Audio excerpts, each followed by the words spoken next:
Hello and welcome to my channel. This channel is all about reading audiobooks from Erin Hunter, or similar books. The book I'll be reading today is called Sweet's Journey, and it is a novella within the series Survivors, written by Erin Hunter. Chapter 1. Not my eyes, Callie. Not my eyes.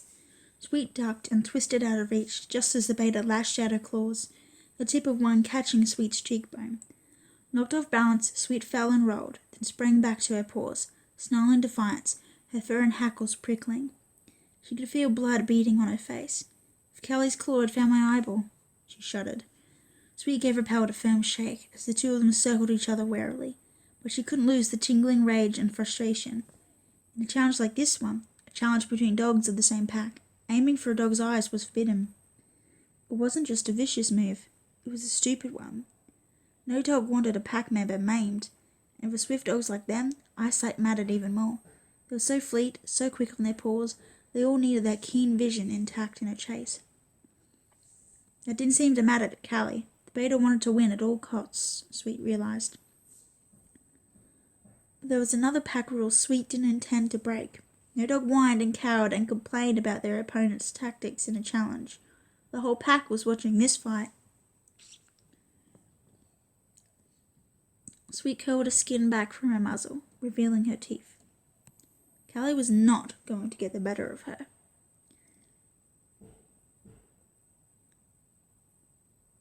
And that meant the beta wasn't going to send Sweet whining to their alpha either. Callie bunched her muscles and sprang again. Sweet lunged to meet her in midair.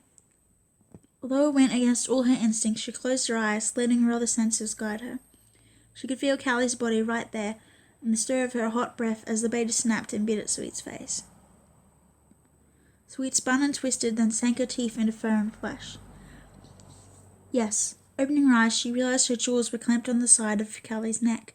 Taking advantage of the other dog's flinch, she flung her whole slender weight against Callie, and the beta slipped and fell with Sweet on top, pinned to the ground.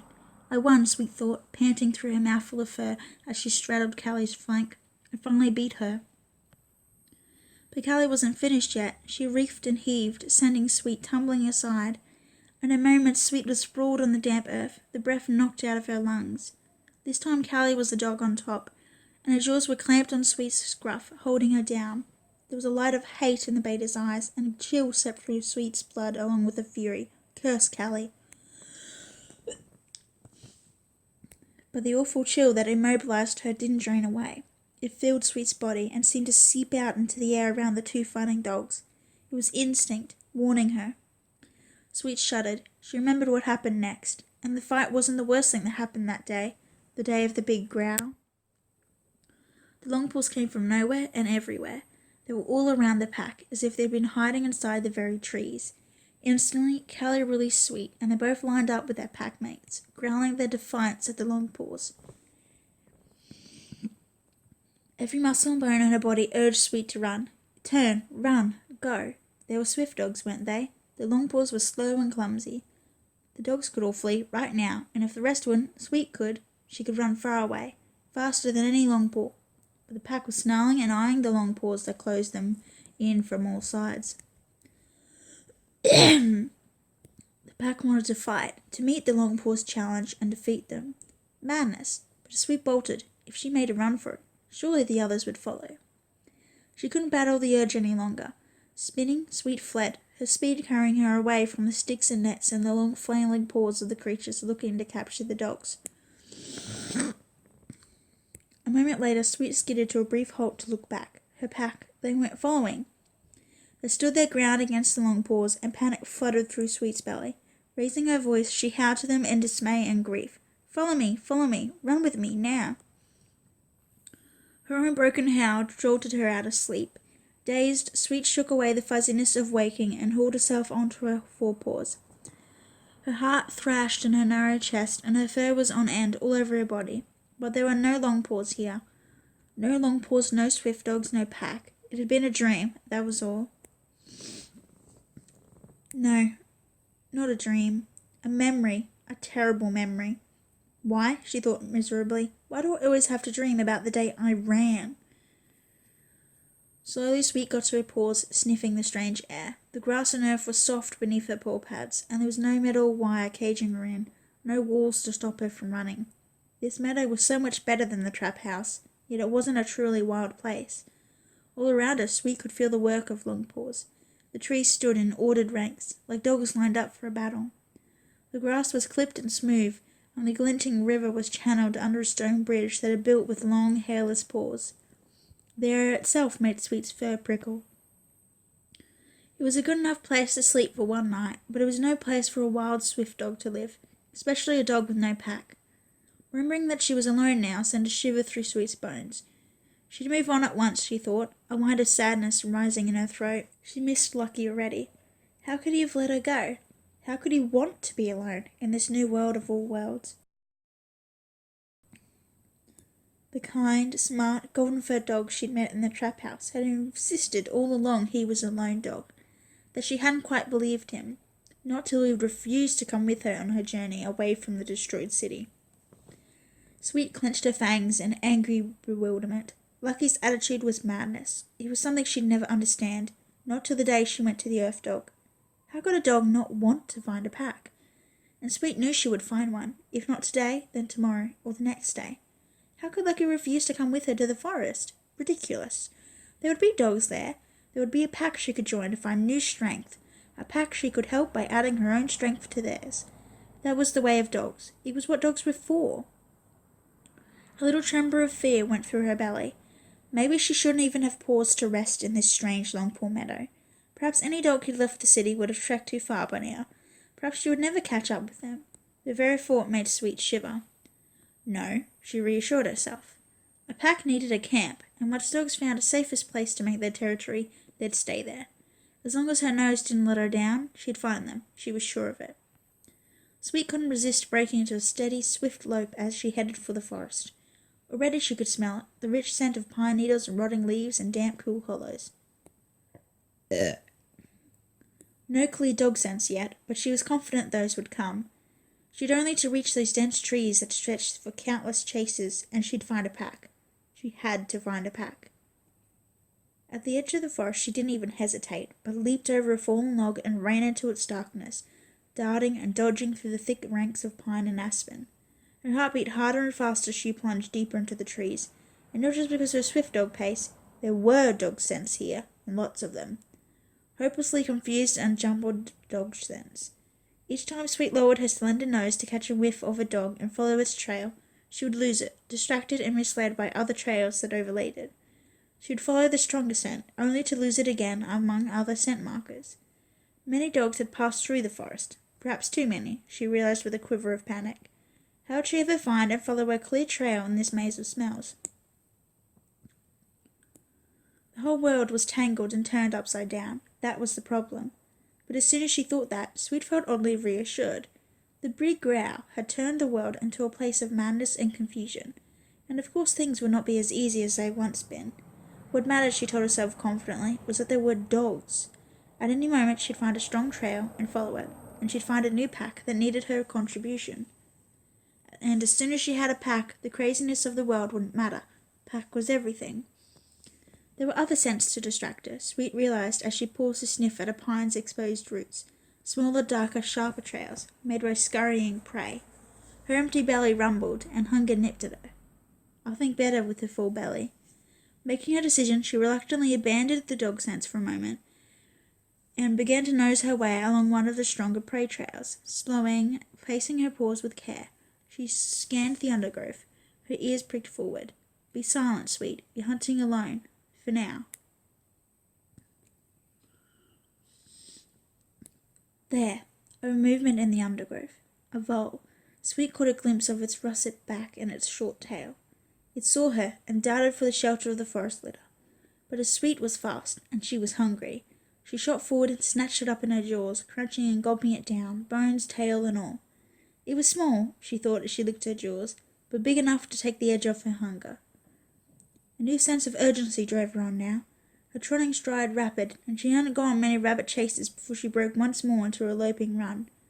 Her nose searched every hint of breeze, every stir of the dank forest air, and her heart clenched tight. What if I never find those dogs? The scent hit her quite suddenly, filling her nostrils, and she came to a halt, head raised. It was a scent she recognized from earlier in the day, but it seemed clearer and stronger now. Perhaps it was just that she had the sense to fill her belly. Sweet focused hard on the messages it brought her.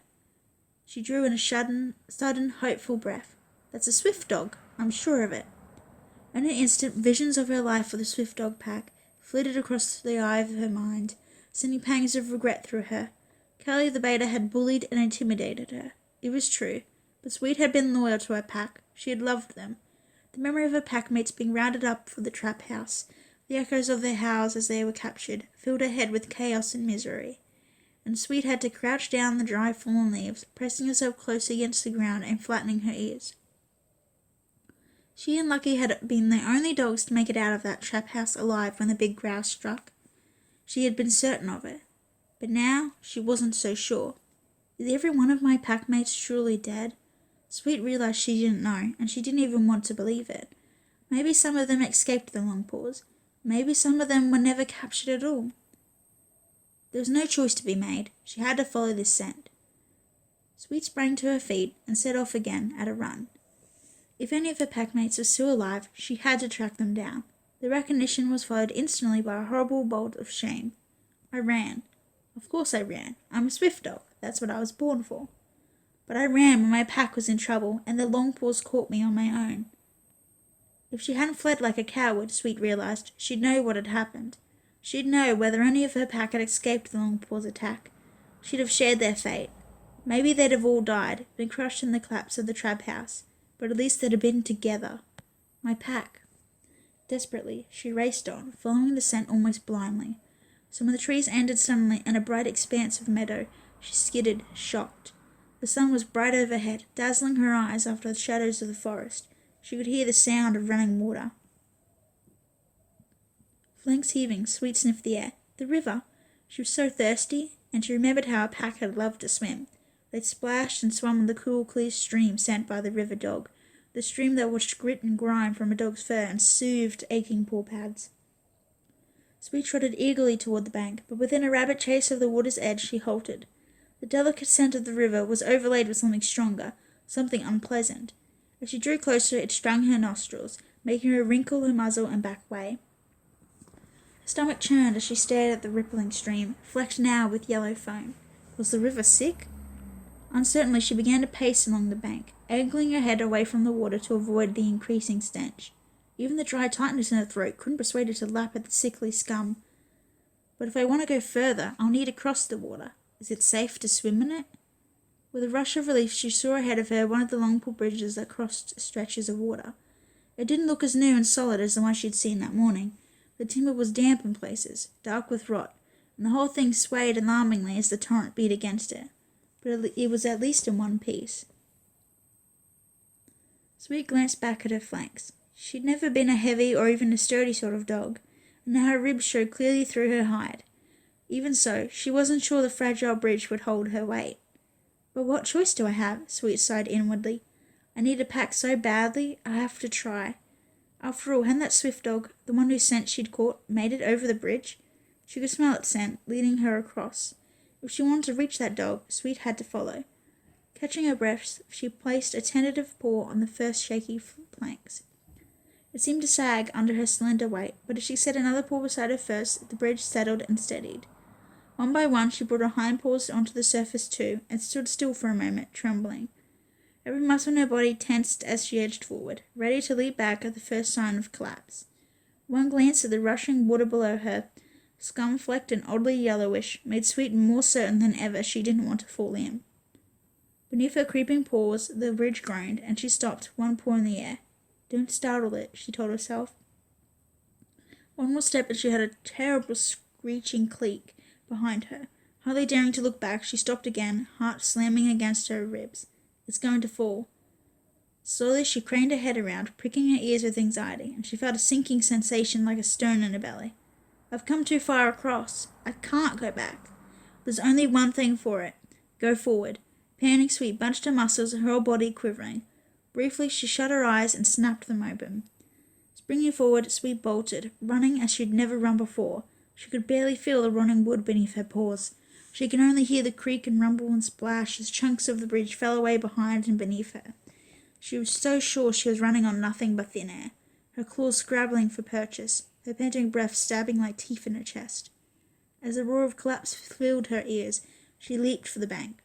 Sweet crashed to the solid ground on her flank, legs still flailing, but she'd made it, and only just in time. Rolling over and stumbling to her paws, she saw the foaming water engulf the shattered bridge as the river dog gulped it greedily down.